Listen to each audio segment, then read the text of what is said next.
मेरे प्यारे देशवासियों, कुछ दिनों पहले मैं नेचुरल फार्मिंग के एक विशाल सम्मेलन में हिस्सा लेने कोयम्बटूर गया था। दक्षिण भारत में नेचुरल फार्मिंग को लेकर हो रहे प्रयासों को देखकर मैं बहुत प्रभावित हुआ। कितने ही युवा हाईली क्वालिफाइड प्रोफेशनल अब नेचुरल फार्मिंग फील्ड को अपना रहे हैं। मैंने वहां किसानों से बात की, उनसे अनुभव जाने। नेचुरल फार्मिंग भारत की प्राचीन परंपराओं का हिस्सा रही है और हम सभी का कर्तव्य है कि धरती माँ की रक्षा के लिए इसे निरंतर बढ़ावा दें। साथियों, विश्व की सबसे पुरानी भाषा और विश्व के सबसे प्राचीन शहरों में से एक शहर, इन दोनों का संगम हमेशा अद्भुत होता है। मैं बात कर रहा हूं काशी तमिल संगमम की। 2 दिसंबर से काशी के नमो घाट पर चौथा काशी तमिल संगमम शुरू हो रहा है। इस बार के काशी तमिल संगमम की थीम बहुत ही रोचक है। लर्न तमिल, तमिल कर कलम। काशी तमिल संगमम उन सभी लोगों के लिए एक महत्वपूर्ण मंच बन गया है जिन्हें तमिल भाषा से लगाव है। काशी के लोगों से जब भी बात होती है तो वो हमेशा बताते हैं कि काशी तमिल संगमम का हिस्सा बनना उन्हें बहुत अच्छा लगता है।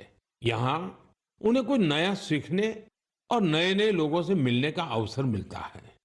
इस बार भी काशीवासी पूरे जोश और उत्साह के साथ तमिलनाडु से आने वाले अपने भाई बहनों का स्वागत करने के लिए बहुत उत्सुक हैं। मेरा आप सभी से आग्रह है कि आप काशी तमिल संगमम का हिस्सा जरूर बने। इसके साथ ही ऐसे और भी मंचों के बारे में सोचें जिनसे एक भारत श्रेष्ठ भारत की भावना मजबूत हो। यहाँ मैं एक बार फिर कहना चाहूंगा, तमिल कलाचारम उयर्वाणद, तमिल मोली उयर्वाणद, तमिल इंडियाविन पेरुमिदम। मेरे प्यारे देशवासियों, जब भारत के सुरक्षा तंत्र को मजबूती मिलती है तो हर भारतीय को गर्व होता है।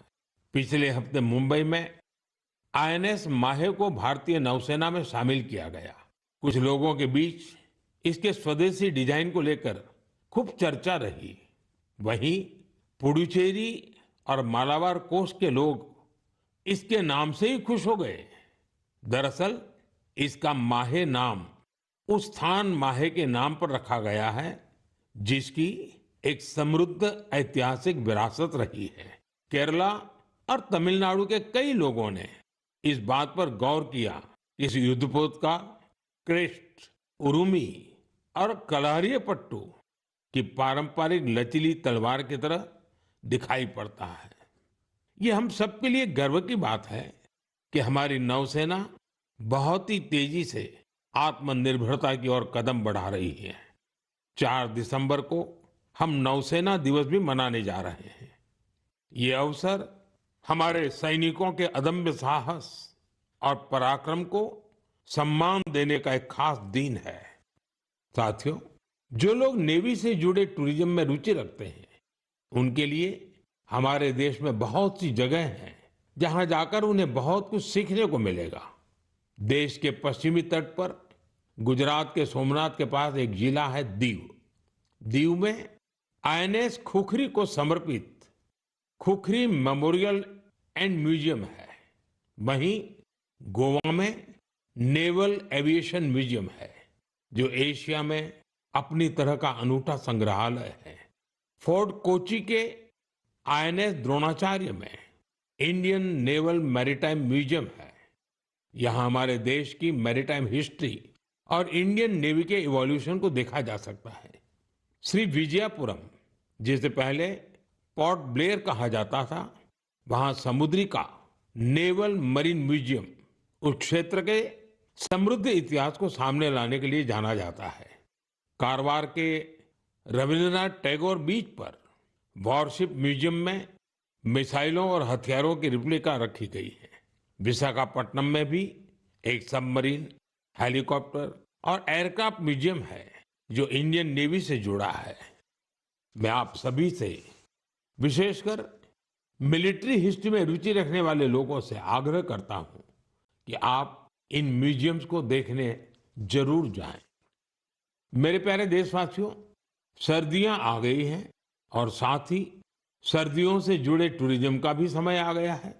दुनिया के कई देशों ने सर्दियों में होने वाले टूरिज्म को, विंटर टूरिज्म को अपनी अर्थव्यवस्था का बहुत बड़ा आधार बना दिया है। अनेक देशों में दुनिया के सबसे सफल विंटर फेस्टिवल और विंटर स्पोर्ट्स मॉडल है। इन देशों ने skiing, snowboarding, snow trekking, ice climbing और फैमिली स्नो पार्क्स जैसे अनुभवों को अपनी पहचान बनाया है। इन्होंने अपने विंटर फेस्टिवल्स को भी वैश्विक आकर्षण में बदला है। साथियों, हमारे देश में भी विंटर टूरिज्म की हर क्षमता मौजूद है।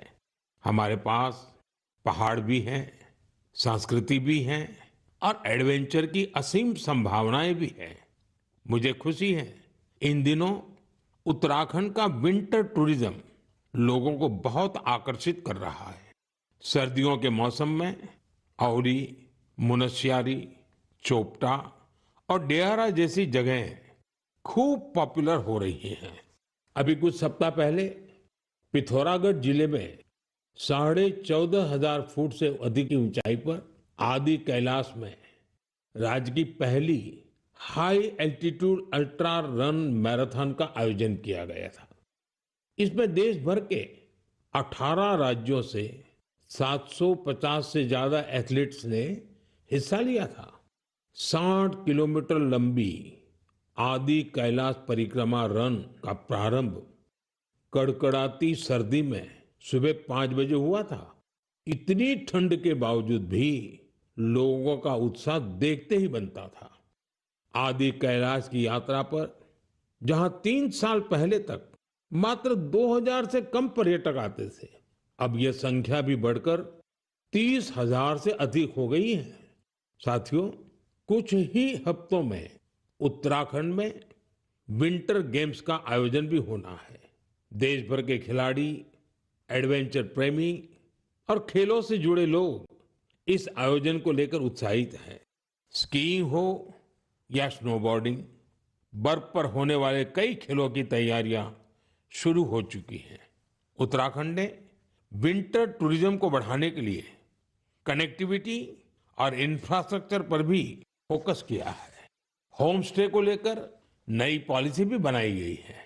साथियों, सर्दियों में बेड इन इंडिया अभियान की भी अलग धूम होती है।